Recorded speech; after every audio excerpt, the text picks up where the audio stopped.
신과 나누는 우정 2편 믿음을 배울 수 있는 방법입니다. 저는 지금 도구가 필요합니다. 당신과 참된 우정을 나눌 도구 말입니다. 제게 말해 주십시오. 어떻게 해야 제가 믿음을 배울 수 있을까요? 믿어야 할 필요가 없는 것으로 믿음을 배울 수 있다니요. 제가 이해할 수 있게 설명해 주십시오. 내가 너희에게 어떤 것도 원하지 않고 어떤 것도 필요로 하지 않을 때 내가 뭔가를 놓고 너희를 믿을 필요가 있겠느냐. 이 내용을 써놓고서도 이게 대체 무슨 말인지 좀 이해가 잘 안 되는 것 같아요. 그렇지 않을 것 같습니다. 그렇다면 최고 수준의 믿음은 믿을 필요가 없다는 건가요? 바로 그렇다. 하지만 제가 어떻게 해야 당신에게 어떤 것도 원하거나 필요하지 않거나 하는 그런 경지에 이를 수 있습니까? 그것들이 이미 자기 것임을 깨닫는 것으로. 너희가 필요로 하는 모든 것은 이미 너희 것임을 깨닫는 것으로. 너희가 청하기도 전에 내가 답하리라는 것을 깨닫는 것으로. 다시 한번 말하지만 청함은 필요가 없다. 뭔가 원하는 기도 그런 거 제발 하지 말란 얘기예요. 내가 가난하거나 못생겼거나 능력이 없거나 이런 것들 때문에 내가 가진 것이 없어서 필요한 것이 많은데 이런 것들을 다 가지고 있다니 이게 대체 무슨 말인가, 이런 의문이 들 것 같습니다. 자신이 갖고 있는 것은 청할 필요가 없는데, 하지만 그것들을 이미 갖고 있다면 왜 필요하다고 느끼는 겁니까? 이게 우리가 에고의 시선을 보면 정확하게 맞는 말씀이죠. 자신이 이미 그것을 갖고 있는 걸 모르기 때문이다. 이것은 인식의 문제인데 이것이 믿음이 그토록 큰 힘을 갖는 이유다. 너희들이 모든 것을 가지고 있다라는 것에 대한 믿음이 이래서 큰 힘이다, 이런 말씀이죠. 만일 너희의 모든 필요가 항상 채워지리라고 믿는다면 원리상 너희는 어떤 필요도 갖지 않을 것이다. 20살에 대부분의 사람들이 게임방이나 컵라면 하나 사 먹기도 어려울 정도로 가난한 대학생 친구들이 많잖아요. 근데 이런 친구들도 40살쯤 돼서 대학교 갔다 오고 회사 생활 한 10몇 년 하다 보면은 이쯤 되면은 웬만큼은 경제적으로는 안정이 된단 말이에요. 그래서 이때는 이 시절만큼 막 돈 몇만 원 이런 거에 막 연연하지 않고, 물론 이때도 가난한 사람들은 계속 가난하지만 웬만한 사람들은 크게 돈에 연연하지 않고 사는 경우들도 있을 텐데, 이 20년이라는 과정에서 내가 언젠가는 부자가 될 거야, 웬만큼 자산가야 될 거야, 이런 믿음이 있다면, 이런 것들이 채워진다고 믿는다면 너희는 어떤 필요도 갖지 않을 것이다. 그렇게까지 막 돈에 얽매이면서 한 푼 모으고 아끼고 그런 삶을 살지 않을 것이다, 이런 말씀인데, 이것은 당연한 진리다. 너희의 믿음은 정당화될 것이다. 이루어질 것이다. 너희는 그저 자신의 인식을 바꾸기만 하면은 해결이 된다. 신이 말씀하신 내용이 무슨 내용인지 우리 삶에서 힌트를 한번 찾아보자면, 모든 사람들이 부자로 살고 싶어 하잖아요. 근데 지금 가지고 있는 재산이나 급여나 이런 것들이 재벌 2세나 연봉 5천만 원, 1억 넘는 사람들에 비해서 가난하게 사는데 왜 난 이렇게 돈이 필요하다고 그 필요를 느끼는 건가요? 라고 물어볼 수 있잖아요. 그 질문에 힌트를 한번 찾아보도록 하겠습니다. 신라이에 자주 등장하는 내용이죠.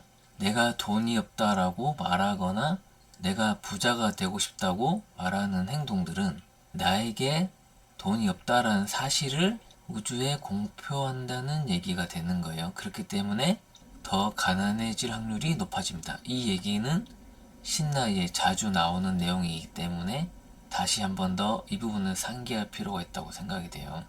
두 번째는, 태어나기 전에 영혼이 삶을 설계하는 단계에서 나의 삶을 이미 가난한 베이스로 설정을 했기 때문에 그렇습니다. 왜 그러면은 나는 내 삶을 가난한 베이스로 설계를 했는지에 대해서 의문이 생길 수 있는데, 우리가 주변에 최고의 선수나 가수나 배우가 된 사람들을 보면 어렸을 적 얘기를 하잖아요. 그때마다 가난함에서 벗어나기 위해서 이를 깍 물고 자기 분야에서 노력하는 걸 볼 수가 있죠. 천재들이 노력을 하는 거죠. 그분의 타고난 분들이. 그런 삶을 설계를 했기 때문에 지금은 가난할지 모르나 언제까지는 그렇지 않다라는 사실을 알 수가 있고요.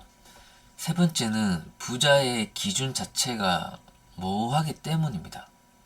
너무 극단적인 비교는 그렇지만 1억만 있어도 부자로 사는 사람이 있고 뭐 이런 환율 이런 걸 고려를 해서요. 그리고 100억 있어도 모자라서 구단이나 이런 거 사는 사람들 보면은 그렇잖아요. 1조나 막 그렇게 꿈을 꾸잖아요.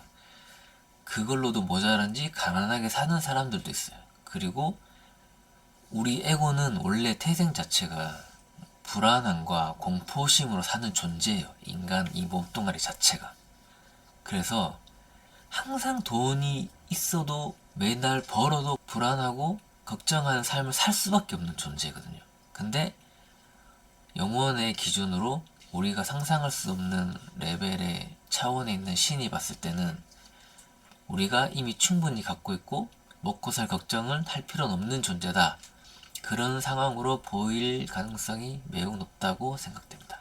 네 번째, 영혼의 기준으로 보면은 부자로 살아도 상관이 없어요. 근데 부자가 만약에 되잖아요. 그러면은 최악의 삶을 살 가능성이 그만큼 높아지게 됩니다. 뭐 로또 당첨이나 그런 거를 막 상상하고 사는 사람들도 있잖아요. 근데 그런 사람들은 돈이 있어도 관리를 못해요.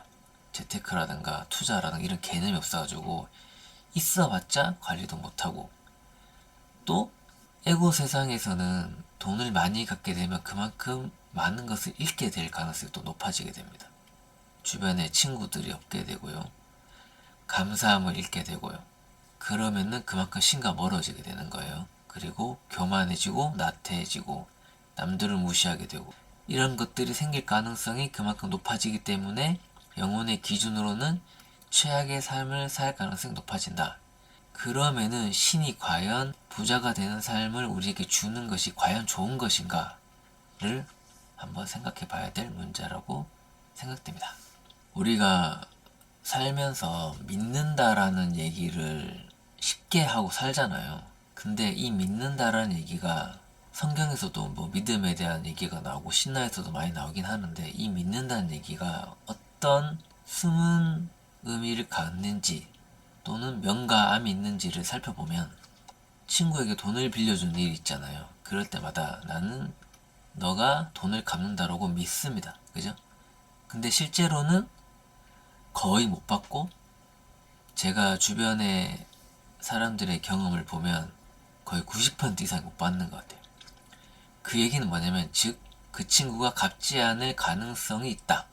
상당히 높죠. 사실은 믿는다는 얘기는 즉 아닐 수도 있다라는 걸 포함되는 거예요. 마찬가지로 나는 죽어서 천국에 간다 라고 믿잖아요.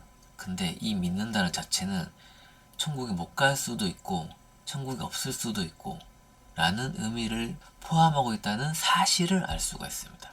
즉 믿는다는 얘기는 엄밀히 따지자면 맞을 수도 있지만 아닐 수도 있다라는 사실을 포함하고 있습니다. 그래서 이 믿는다라는 얘기의 반대는 어떻게 보면은 사실이에요.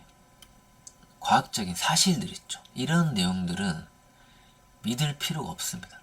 신을 정말로 믿는다면은 내가 신의 존재를 믿을 필요가 없다라는 이런 아이러니한 내용들이 여기 있는 거예요. 수식들은 사실이기 때문에 미래를 예측할 수가 있고, 뭐 몇 분 뒤에 지하철에 도착한다, 내일 12시에 해가 어느 지점에 떠 있다, 뭐 이런 얘기들 있죠. 이런 수치를 기반으로 한 사실은 믿을 필요가 없습니다. 그렇기 때문에 내가 믿는다라는 거가 급이 높아지고 경지에 오르면은 그런 얘기들을 믿을 필요가 없다라는 사실을 언젠가는 깨닫게 되는 순간이 옵니다.